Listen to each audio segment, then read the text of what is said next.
Okay, here's our property on Mitchell Pond in Coshocton, approaching the driveway from the road. Now this property is over 1,000 feet long by I think about 150 feet wide, and the top half of the property that faces the road is a mix of mostly pine trees, as you can see, and field. So we have a couple of fruit trees. This is an apple tree here, and then the second one. They're fairly large, and a few. And I have 2 radio towers that are pretty impressive. If you're a ham, you might be buying this property as much for these towers as for anything else.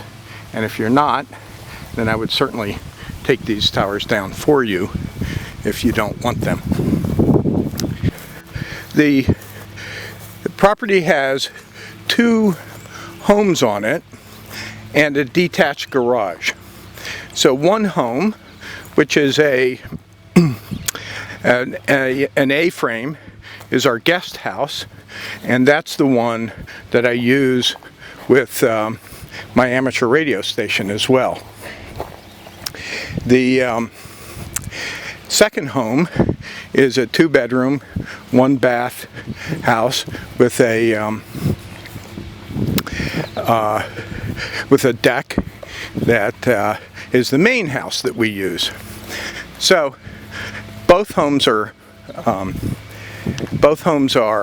winterized and have let's see, the ranch house, and you'll see it in a moment, has a fireplace. I'm going to make my way up to, this is our guest house. It was built in the 1970s, and this is the first home that was used in that was owned by the original owners. And originally it was not winterized, and we did that. This is a small bedroom downstairs, and there's a small kitchenette, and we also have our washer and dryer in this part of the house. So there's a bathroom, and this house has, in the main living area, has cedar walls. And then this is, as a ham operator, this is my special man den. This is where all my radio equipment is. There's room up here for a minimum of 2 operators. And from this location, I have set some world records, some of which are still stand. I shouldn't say world records, records for the United States, some of which still stand. We do radio contests, and I've probably talked to 40,000 people or so all over the world from this location. Now we're going to leave this guest house.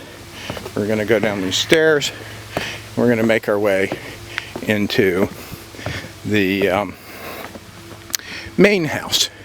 First we'll go outside on the deck, and I'll show you what that looks like, and then we'll go inside for a brief tour. I apologize for how messy it is. Please understand that this is our first time up really since the winter. So here's our deck. We're very secluded out here.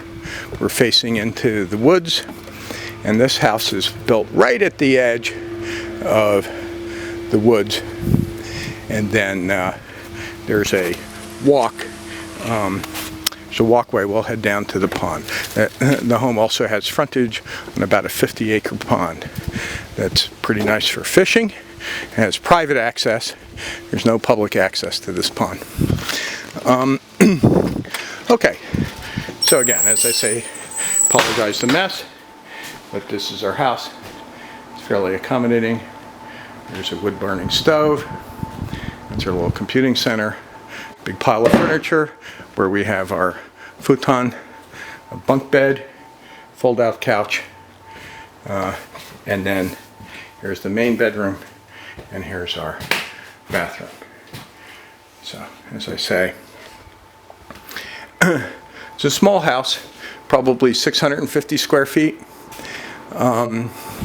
We have air conditioning in this house and electric baseboard heat. So if I were living here year-round, I would install probably gas heat if I wanted convenience, or I'd get a better wood-burning stove, because I'll tell you, there's plenty of wood on this property for you to keep this house warm all winter long at pretty much no cost. And now we're going to walk down through the woods to the pond. Mitchell Pond was built, I don't know, 100 and something years ago for farming ice. This is back in the days of before refrigeration. People bought ice boxes, and you would buy ice. It would be stored underground with hay as insulation, and it would be kept frozen until the summertime and then sold into New York City. I've never seen a motorboat on this pond because, as I say, there's really no public access. And in the winter, we've done ice fishing out here. Cut a hole in the pond, you use something called a tip-up, which will has a little flag that you can that tips up when a fish strikes and gets caught on the net, on the hook. Okay. These bushes that have grown up here, we found these kind of annoying at first, but it turns out that they are blueberry bushes. Again, you would probably want to cut these back just to get better access to the pond, but we haven't done that, on the assumption that we'll let people who buy this property make their own decisions on what they want to do with it.